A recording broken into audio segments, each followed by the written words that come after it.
하나님께서 히스기야 왕의 기도를 들으셨습니다. 들으시고 먼저 이사야를 통해서 기별을 하라고 하십니다. 그 기도를 하나님께서 들으셨다.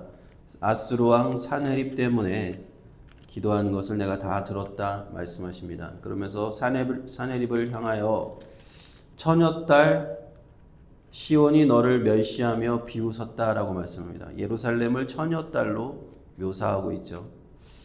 왜 예루살렘은 처녀딸일까요? 하나님이 돌보시는 연약한 딸이다 하는 의미가 있는 겁니다. 그러나 그 연약한 딸이라고 해서 그를 우습게 볼 수 없습니다. 왜냐하면 하나님이 그 배후에 계시기 때문이죠. 내가 누구를 꾸짖었으며 비방하였느냐? 누구를 향하여 소리 높이고 눈을 높이 떴느냐? 바로 이스라엘의 거룩한 하나님을 향해서 그리하였다. 아수르 왕 너가 잘 모르는 모양인데 하나님의 말씀이 그를 향하여 나아갑니다. 아수르가 그렇게 강대국이 돼서 여러 국가들을 쳐서 멸망시킨 그 이유가 뭔지 아느냐라고 말씀하는 겁니다. 그것이 모두 하나님이 미리 정하신 바다라는 것입니다. 25절에 내가 듣지 못하였느냐 이는 내가 태초부터 행하였고 옛날부터 정한 바라. 국가들이 일어나고 국가들이 쇠하여지고 망하고 흥하고 하는 모든 것들이 다 사람이 하는 것 같지만 하나님의 그 배후에 하나님이 계시다 하는 말씀입니다. 하나님께서 아수르를 열국에 대해서 열방에 대해서 심판의 도구로 사용하신 것이죠. 그럼에도 불구하고 아수르는 자신을 도구로 쓰시는 하나님을 향해서 교만한 말을 하고 있는 겁니다. 여호와 하나님에 대하여 분노와 교만하고 어리석은 말을 내뱉고 있다라고 성경은 말합니다. 마치 꼭두가시 인형이 그 인형을 조종하는 주인에게 주인을 멸시하려고 하는 것과 같습니다.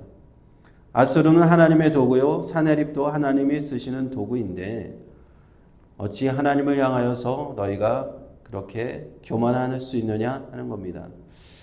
그리고 그러면서 하나님께서 심판의 말씀을 주시는데요. 내가 갈고리를 내 코에 꿰고 재갈을 내 입에 물려 너를 오던 길로 끌어 돌이키리라 말씀합니다. 사실 이러한 묘사는 아수르가 자신의 주변 국가를 정복하면서 그 백성들에게 실제로 그렇게 행했습니다. 갈고리로 코를 꿰고 재갈을 입에 물려서 포로 잡아서 끌고 다녔던 것이 아수르가 했던 거예요. 하나님께서 응답하시는 그 말씀 보십시오. 교만한 아수르가 행한 그대로 너희에게 행하리라. 그렇게 말씀해 주십니다. 도로 그대로 갚아주리라. 너희들이 행한 그대로. 그러면서 히스기야에게 구원의 징조를 주겠다 말씀입니다. 구원의 징조. 구원의 징조는 이제 3단계인데 1년, 2년, 3년입니다.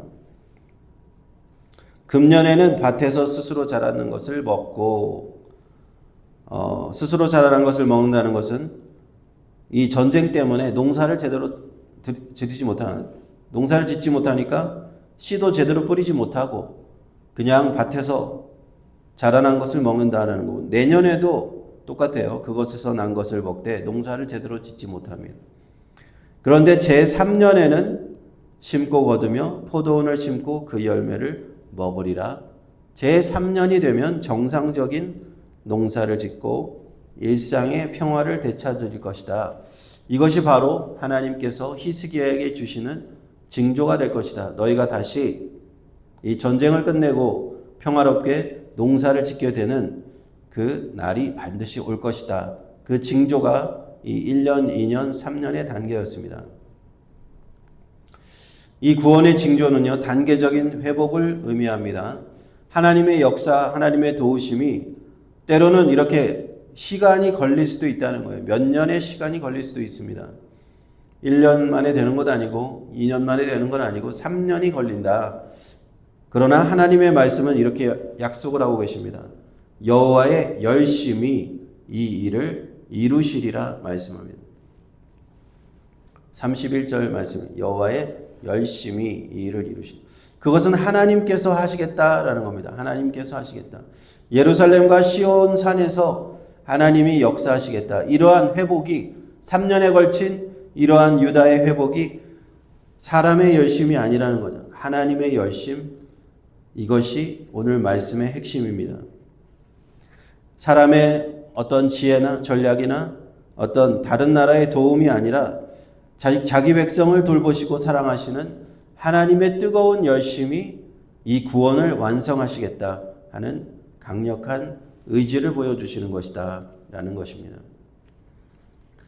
그리고는 32절부터 하나님은 확실한 이제 약속을 하시는데 32절에 아수르 왕을 가리켜 이르시기를 저가 이 성에 이르지도 못할 것이다. 이 성을 향해서 화살도 하나 쏘지 못할 것이다. 성을 향해서 방패를 세우지도 못하고 토성도 쌓지 못하고 오던 길로 돌아가리라. 전쟁을 제대로 시작해보지도 못할 것이다 라고 말씀합니다. 그것은 내가 나와 나의 종 다윗을 위하여 이 성을 보호하여 구원하리라는 하나님의 말씀입니다.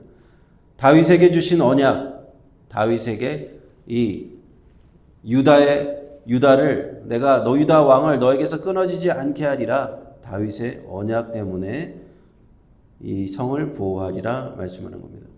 그리고 35절부터 하나님의 말씀은 그대로 실행이 됩니다.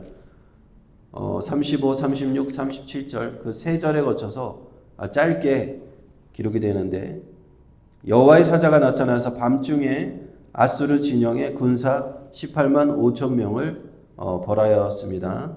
그들이 모두 아침에 다 송장이 되었다. 그리고 아수르 왕은 훗날 자기 나라에 돌아가서 사네립은 살해되는데 암살됩니다. 그 암살하는 사람의 이름을 아드람멜렉, 살레셀 이 두 사람이요. 그 이사야서를 보면 조금 더 디테일하게 나오는데 자기의 아들들입니다. 자기의 아들들 2명한테 암살됩니다. 구약학자들은 그 이유를 이제 연구하다가 이 사네립이 막내 아들인 에살 핫돈에게 자기 왕위를 물려주려고 하다가 그 위에 있는 두 아들에게 암살된 것이 아닌가라고 이제 추정을 합니다. 이사야 37장에 그 내용이 기록이 되어 있는데 이 두 아들이 아라랏 땅으로 도망하고 그의 막내 아들 에살 핫돈이 대신하여 왕이 되었다. 이사야 선지자를 통해서 예언하신 그 말씀이 결국에는 토시 하나 틀리지 않고 그대로 성취되는 것을 우리는 볼 수가 있습니다. 하나님께서 남유다 백성들과 히스기야에게 그 3년의 징조를 주셨잖아요. 3년의 징조를 주셨는데 정말로 그 3년 만에 그들은 평화로운 일상을 되찾습니다. 아수르 군대는 온 나라를 다니면서 다 멸망시켰지만 남유다를 멸망시키지 못하였고 예루살렘 성을 향하여 화살 한 발 쏘지 못하고 도망갔습니다. 우리가 하나님께서 히스기야에게 이 3년간의 징조를 주신 것과 같이 때로는 하나님의 징조를 구해야 될 때가 있습니다. 첫째, 둘째 해는 좀 어려움이 있었지만 제3년째부터 정상적으로 농사를 짓고 심고 거두며 포도원을 열매를 먹는 이 3년의 징조, 우리도 하나님께서 히스기야에게 주셨던 이 구원의 징조를 구해야 하지 않을까 싶습니다. 하나님 우리에게도 구원의 징조를 보여주옵소서. 때로는 1년째, 2년째는 우리가 인내해야 될 수 있습니다. 밭에서 나는 그냥 스스로 자라는 것을 먹으면 곡식의 양이 부족하겠죠. 배고플 수도 있습니다. 그 배고픈 기간도 몇 년은 거쳐야 된다 하는 겁니다. 그러나 때가 되면 하나님이 분명히 심은 대로 거두는 그런 때를 오게 하신다. 우리가 심은 대로 거둔다. 얼마나 축복인지 모릅니다. 심은 것이 그대로 거두는 게 당연한 것이 아닙니다. 심은 대로 거두게 하시는 것도 하나님입니다. 그러므로 우리가 주님 앞에 징조를 구합시다. 징조를 구하는 기도를 합시다. 하나님, 우리의 인내의 때가 지나면 우리가 심은 대로 거두는 그 수확의 계절이 찾아오게 하여 주옵소서. 그 징조의 때를 기다리며 우리가 하나님 앞에 믿음으로 나아가겠습니다. 반드시 하나님이 우리를 구원하시는 그 여호와의 열심히 이루실 줄 믿습니다. 하나님의 열심히 우리를 도와주옵소서 라고 우리 함께 기도하면서 나아갑시다.